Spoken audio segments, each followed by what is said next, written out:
Sayyidina Muhammad, yang saya hormati, saya muliakan Habib Syauqi, yang saya hormati, saya muliakan semua para habib, para kiai, ustaz, perwakilan masyarakat, dan seluruh jamaah majelis zikir subuh yang juga saya hormati.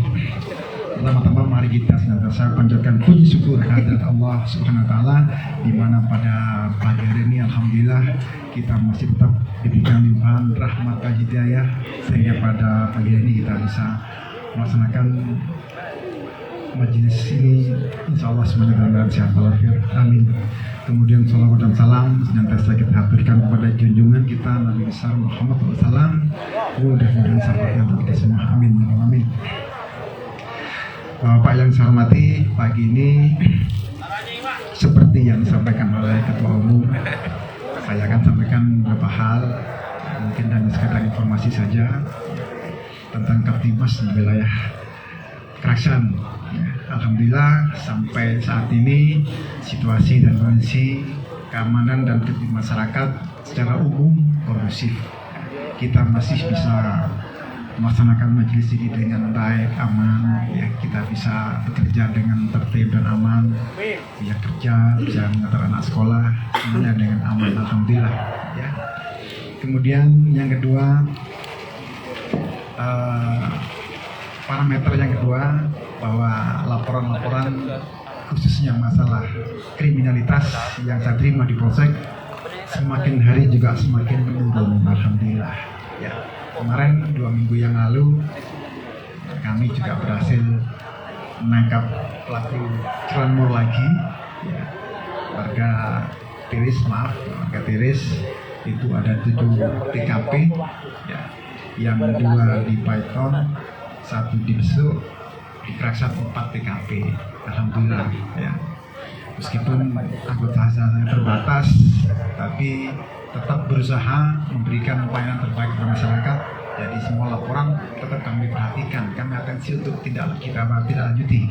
Mudah-mudahan ada efek jerah, ya, sehingga pelaku-pelaku yang selama ini sudah kami lakukan penangkapan ada pencegahan lah, ya, tidak lagi melakukan di sini, biar ke tempat lain saja. Namun demikian kita dituntut tetap waspada, ya, karena setiap kejahatan itu rumusnya ada niat, ada kesempatan. Ya, jangan beri kesempatan mereka untuk melakukan kejahatan di sini. Ya, jangan teledor ketika kita bawa sepeda, parkir di tempat yang aman dan sebagainya. Ya, karena ketika kita beri kesempatan, tidak butuh waktu setengah menit mereka sudah bisa melakukan pencurian sepeda motor kita. Ya. Kemudian yang kedua, setiap kali saya datang ke Desa Kalibuntu, saya ingin cerita banyak hal di sini, ya. Karena ketika sebelum saya masuk di Keraksan, belum kenal Kalibuntu, kemudian setelah masuk Desa Kalibuntu, alhamdulillah perubahannya sangat-sangat baik dari hari ke hari, ya. Demikian juga mungkin berkaitan dengan masalah laporan-laporan masyarakat, ya, memang maaf selama ini yang terbanyak dari desa dan kelurahan itu memang Desa Kalibuntu laporannya, ya. Tapi alhamdulillah ini sudah hampir 3 bulan tidak ada laporan dari sini. Artinya perkembangan situasi Kaptimas dan kondisi wilayah Kalibuntu semakin hari semakin aman dan kondusif. Ya. Kalau kita kembali ke kemarin dulu, ya, image yang ada bahwa Desa Kalibuntu adalah selalu punya image negatif, ya. Tapi pelan-pelan sudah mulai dirubah, ya. Karena ketika saya masuk di sini, saya pelajari, saya dalami, saya dekati, ternyata sangat luar biasa. Hanya saja permasalahannya untuk di dalam masih kadang saling bersinggungan. Tapi kalau di luar, masyarakat ini sangat kompak. Ya. Harusnya tidak hanya keluar, ya. Ketika ada di luar kompak jadi satu kali buntu. Ya. Tapi dalam kadang masih bertengkar antar tetangga dan sebagainya. Ya.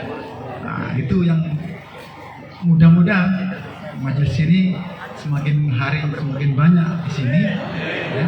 Semakin banyak masyarakat yang bersolawat, mungkin nanti itu terkikis akan hilang, ya. Satu sama lain dengan tetangga semakin baik. Ya. Tentu itu banyak faktor, ya. Tidak di sini saja sebenarnya. Faktor-faktor kesehatan, faktor sosial, faktor-faktor lingkungan itu sangat mempengaruhi. Dan saya menyadari itu. Tapi pada intinya perubahan, perkembangan situasi Kalimas khususnya di Kalimantan ini sangat-sangat baik. Ya. Saya pernah sampaikan juga di balai desa sana bahwa perkembangan karakteristik di wilayah sini ini sangat luar biasa. Ini bisa saya ambil contoh ketika saya masuk memberikan pembinaan pada anak-anak SD. Ya, saya coba masuk ke anak-anak SD di Segalbutu waktu itu. Dan ternyata dibandingkan dengan wilayah lain, desa lain, saya nggak sebut namanya, desa apa, desa Kalibutu sangat-sangat luar biasa anak-anaknya. Ya, saya masuk dan ramai pakaian dinas, mereka tidak takut dan justru mereka berani, ya, berani memberikan pendapat, menyampaikan pendapat, menjawab sesuai dengan apa yang ditanya. Ini saya sangat mencengangkan. Kenapa? Anak-anak SD ternyata di sini begitu luar biasa menjawabnya. Ya. Artinya, bapak, ibu, orang tua di sini sebenarnya meskipun mereka banyak kerja di sebagai nelayan, tapi tetap peduli dengan alatnya. Dibandingkan ketika saya beranjak ke desa lain, beda pak. Ini jujur, saya jujur menyampaikan, beda. Ya, ada di tempat desa lain itu ketika saya masuk ke sana, saya bertanya dari hal yang dasar, itu jawabannya beda, tidak sama dengan apa yang ditanya, kemana-mana. Ya. Kadang bicara sendiri dan sebagainya, tidak respect kepada petugas yang datang, tidak. Ini menandakan bahwa tingkat pendidikan, karakteristik, mentalitas anak-anak Kalibutu itu sangat luar biasa sebenarnya. Ya, tentu kita berharap, berdoa semuanya, mudah-mudahan semakin hari desa Kalibutu semakin baik, semakin aman, ya, semakin Pak Ustaz Albin, memberikan sesuatu yang positif lah dalam masyarakat yang lain. Ya. Kemudian sebenarnya saya ingin menyampaikan berkaitan dengan masalah kepedulian.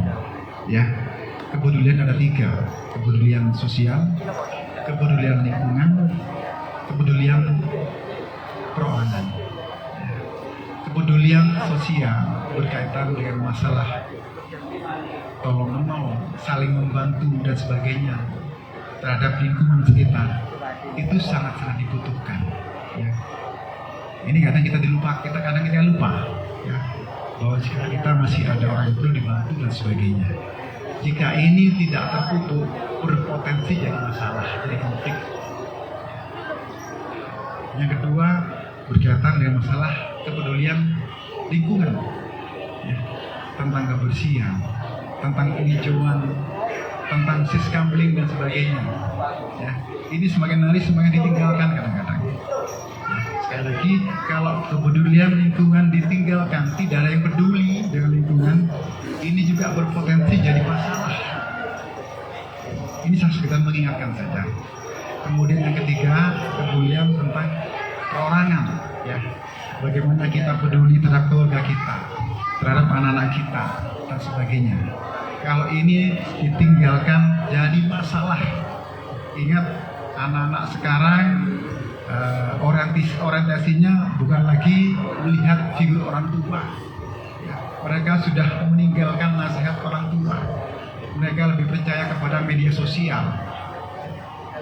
Mungkin Bapak Ibu merasakan juga.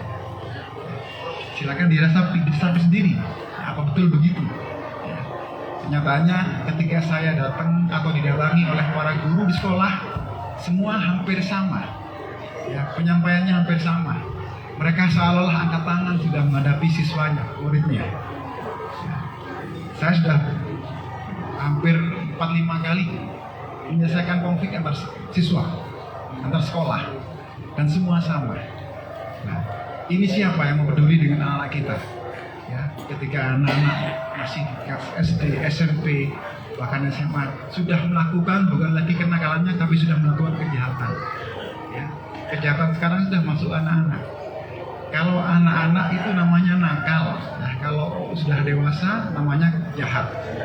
Ya, sekarang justru yang jahat ini masuk ke usia anak-anak sekarang, ya, melakukan berbagai macam perilaku yang di luar dugaan kita, main pil, main minuman keras, ya, bahkan melakukan perkosaan dan sebagainya.